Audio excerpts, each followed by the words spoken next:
Amid all the confusion surrounding his one-year non-compete clause after his WWE exit, the latest controversy surrounding Andrade out-Idolo has him walking out of a pro wrestling show in Mexico. Plus, John Cena does one of the things he hasn't done in his career, and that's win the WWE Intercontinental Championship last night on Monday Night Raw in his final appearance in the TD Garden in Boston, Massachusetts, becoming a Grand Slam champion in the process. All this and more in this news update.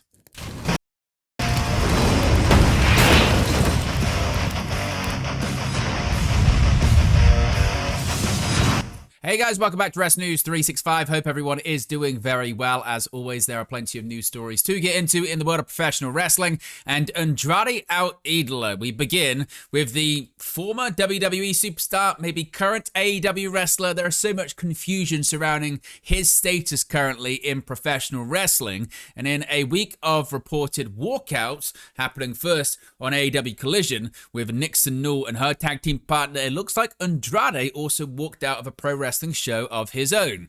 Andrade out-Idolo reportedly walked out of a pro wrestling show in Mexico on Friday, November 7th. Andrade was in Tijuana for the Crash's 14th anniversary show. The former WWE United States champion was announced for the Crash event, and he did attend the meet and greet to sign autographs, but out-Idolo ended up not appearing on the show after walking out. Dave Meltzer reported on Wrestling Observer Radio that Andrade walked out as he was unhappy, although why the 36-year-old wasn't happy is unknown. Meltzer said, quote, Andrade was on the show, probably the main attraction on the show. He was there signing autographs and then he left. The only thing that we heard was that he was unhappy. His non-compete is only United States, so he can work in Tijuana, he can work Mexico City. Andrade is currently subject to a one-year WWE non-compete clause in the United States after being fired with cause by the organization back in September. Out-Idolo was reportedly let go due to multiple wellness policy violations. Andrade then made his return to All Elite Wrestling on the October 1st episode of Dynamite, but he quickly disappeared after WWE sent AEW a legal letter. AEW announcers have since been directed not to mention Andrade during broadcasts. Of course, we get any more details on this reported walkout during this show, we'll let you know in a future video.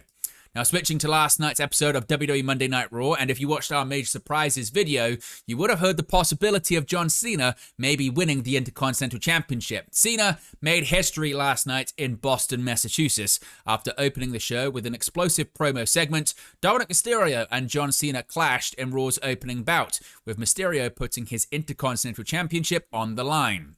In the final stages of the match, things got very stressful for Cena fans as the last real champion was able to make Mysterio tap out with his signature STF submission. Unfortunately, the referee was knocked out just moments before being accidentally kicked by Mysterio. Mysterio used this time wisely, grabbing his Intercontinental Championship from ringside. He tried to hit Cena with the belt before getting demolished by an attitude adjustment. A new referee ran down to the ring to count the fall, but Dirty Dom kicked out at the last second. Moments later, Mysterio was able to hit Cena with a 619. Mysterio tried to follow that up with his signature frog splash, but Cena caught him on the mat and planted him with another attitude adjustment to score the pinfall victory. With this title win, Cena officially becomes a Grand Slam champion in WWE. We also got more details as to just what the show for John Cena's retirement match next month at Saturday Night's Main Event is going to look like. Now, Cena made a big announcement concerning Saturday Night's Main Event on December 13th. Not only will Cena have his last match at the event, but Cena announced that the evening will feature what he calls exhibition matches, with main roster superstars issuing open challenges to the best that WWE NXT has to offer. Cena said that he wanted to close the chapter on his career and highlight the future of the business by giving an opportunity that he got when he first started.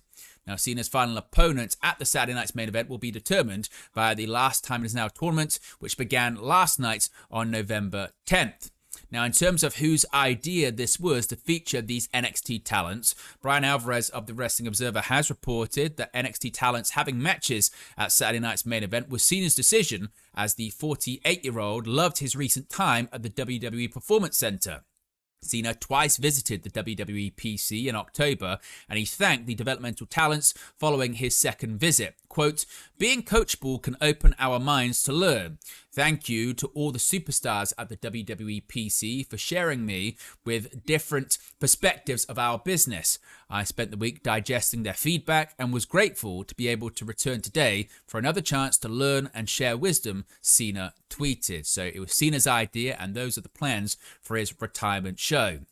Now, speaking of Cena, coming out of last night's Raw, the possibility of Cena's plans changing for Survivor Series has possibly been revealed as well. The original plans for John Cena at Survivor Series called for the 17-time world champion to finally become a WWE Grand Slam champion in San Diego by defeating Dominic Mysterio for the Intercontinental Championship. Now, obviously, that match ended up happening on the November 10th episode of Raw, and Cena won the IC title during his final appearance in Boston. Cena, reportedly, is still planned for Survivor Series, though, as Ibo of Self-Made has reported that Cena will be part of Team CM Punk in War Games at the November 29th PLE. We'll talk about that match being set up in just a second. But Ibo said, quote, I was informed this morning that John Cena is going to be in the War Games match with CM Punk. He will be on Team Punk. Corey Hayes of Body Slam has noted that Cena being part of War Games had been discussed for a few weeks. Of course, if we get any more details on that, we'll let you know in the future. And we will be talking about the men's War Games match later on in this video. Now, keeping with John Cena here, we've got some names advancing in the tournament to be his final ever opponent. Following John Cena's massive Intercontinental Championship victory, Monday's episode of WWE Raw rolled on with the first match in the Last Time Is Now tournament as Rusev faced off against Damian Priest. Rusev had the advantage from the very beginning as Priest came into the match with an eye injury. That injury factored into the end of the match as Cena's former rival raked Priest's eye in the corner before nailing him with a Machka kick for the victory. With that victory, Rusev advances to the next round, but currently it's unknown who the Bulgarian Brute is going to be facing off against. In the other tournament match of the evening, a longtime rival of Cena, Sheamus, is fighting his way to being Cena's final ever opponent. The Last Time Is Now tournament kicked off, as I mentioned last night, on Raw. Later on in the night, Sheamus took on Shinsuke Nakamura in another first-round matchup. The match was stiff and full of hard strikes, but in the end, the Celtic Warrior scored the pinfall victory after catching Nakamura with a bro kick from out of nowhere. As many fans will remember, John Cena and Sheamus have a decorated history, facing each other in 8 televised singles matches from 2009 to 2015. They each hold 3 victories over each other, as the other 2 matches went to a no contest. It's currently unknown who Sheamus will face in the next round of the tournament. I spoke earlier on about the men's War Games match at Survivor Series, and it certainly is going to be a loaded team. First of all, Cody Rhodes and Jey Uso came to save the day for CM Punk. Punk kicked off the second hour of WWE Raw with a bad attitude and anger, inviting Logan Paul down to the ring, not for a wrestling match, but for a fight. Paul came out and claimed that he is smarter than everyone in the arena. Paul went on to say that Bronson Reed's tsunami finisher is worse than taking a punch from Floyd Mayweather. Moments later, the Maverick was joined on stage by Paul Heyman, Bronson Reed, and Bron Breakker. Heyman went to town on Punk, calling him a miserable, rotten bastard and the most unlikable person that he's ever met. After insulting AJ Lee, Heyman proceeded to surround the ring with his goons. Jey Uso then appeared to seemingly help CM Punk with the numbers and even the odds. The undisputed WWE Champion Cody Rhodes followed that, hitting the ring to a major reaction. A brawl ensued between all 6 names, with Rhodes, Punk, and Uso standing tall at the end of it. Later on in the evening, the men's War Games match was set. WWE World Heavyweight Champion CM Punk, undisputed WWE Champion Cody Rhodes, and Jey Uso came together on Raw to fight off Logan Paul and The Vision. Backstage, CM Punk told Raw General Manager Adam Pearce that he has his team and he wants Paul Heyman to assemble his team. William Regal then entered the picture to announce War Games. So the match is now confirmed. The full teams have not yet been officially announced, though.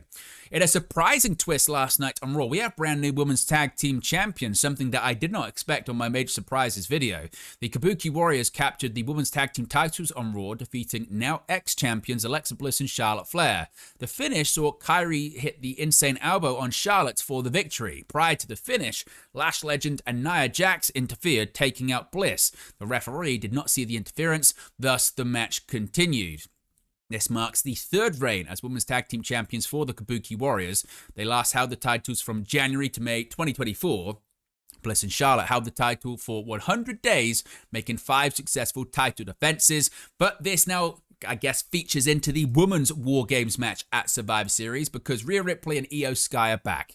The November 10th edition of Raw was headlined by this Women's Tag Team Championship match, and the title ended up changing hands due to the interference from Lash Legend and Nia Jax. Bliss and Flair were on the receiving end of a beatdown after the match too, as Cena, Asuka, Jax, and Legend added insult to injury. Suddenly, Io Sky made a surprise return, sprinting down to the ring to take out Asuka and Sane. Rhea Ripley followed moments later, evening the odds for Bliss and Flair. Just before the show went off the air, Ripley laid out a War Games challenge, much to the approval of fans in attendance. So seemingly that match is now made official, or at least a challenge has been made official for Survivor Series.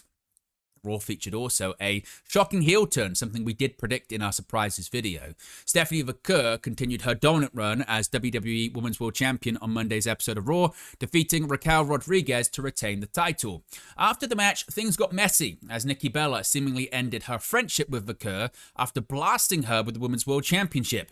Bella, playing to the shocked crowd, revealed a black set of gear before heading to the back. Of course, the WWE Hall of Famer has been having a friendship with McCur. They began their friendship just a few weeks ago as the Fearless One stuck up for McCur during her constant battles with Asuka, Kairi Sane, and the Judgment Day. Now, several big matches and appearances are set for next week's episode of Monday Night Raw from Madison Square Garden.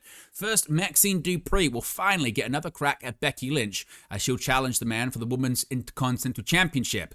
This match will come after Dupree scored a disqualification victory and a count-out victory over Lynch in October.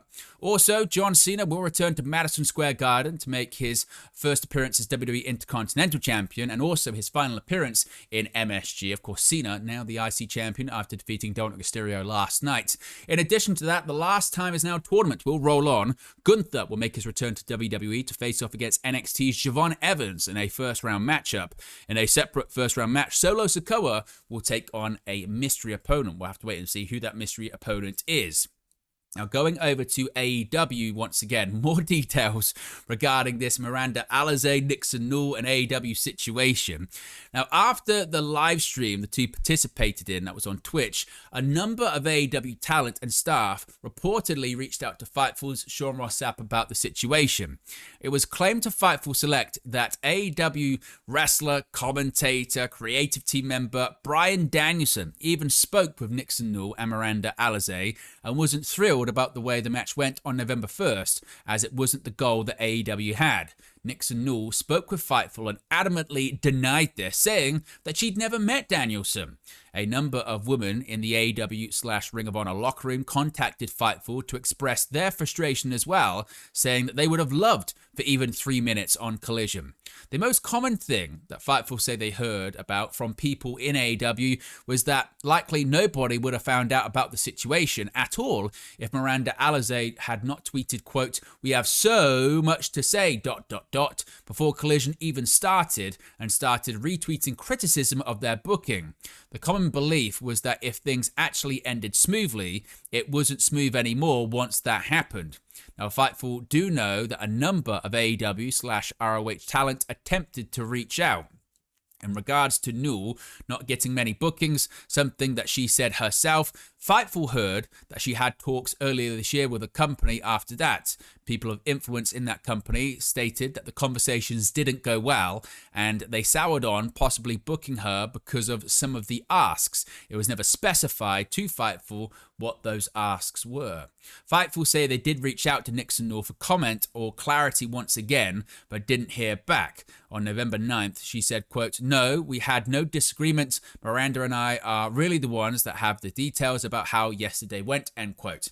Now, in regards to the indie show that Fightful reported about earlier that claimed Newell left before a planned run-in, Fightful say they saw messages where the promoter spoke to Nixon and was trying to bring her back to later shows, so there was no issue between her and the promoter.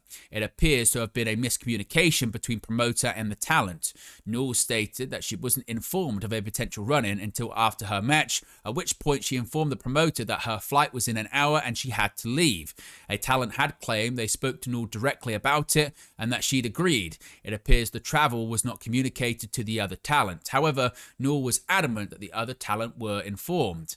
Now, Nix and Newell reached out to Fightful and claimed that neither she or Miranda Alizé, as I mentioned, had ever met Bryan Danielson. She was adamant that she was respectful and there was never a bad word said about AEW from Nixon and Miranda. Quote, all false information. We have never met Bryan in person. As for the indie show, I have no idea what you're talking about, Newell said. Of course, if we get any more details or developments in that story, we'll let you know in a future video. Drew McIntyre, he's been suspended from WWE TV. And now we know why. Drew McIntyre is set for a stint away from WWE programming following the November 7th episode of Friday Night SmackDown when he was suspended indefinitely by SmackDown general manager Nick Aldis. McIntyre's suspension occurred after he laid out the referee during the main event between Cody Rhodes and Aleister Black, building on Drew's frustration after Rhodes used underhanded means to retain the undisputed WWE Championship against McIntyre at Saturday night's main event the prior weekend.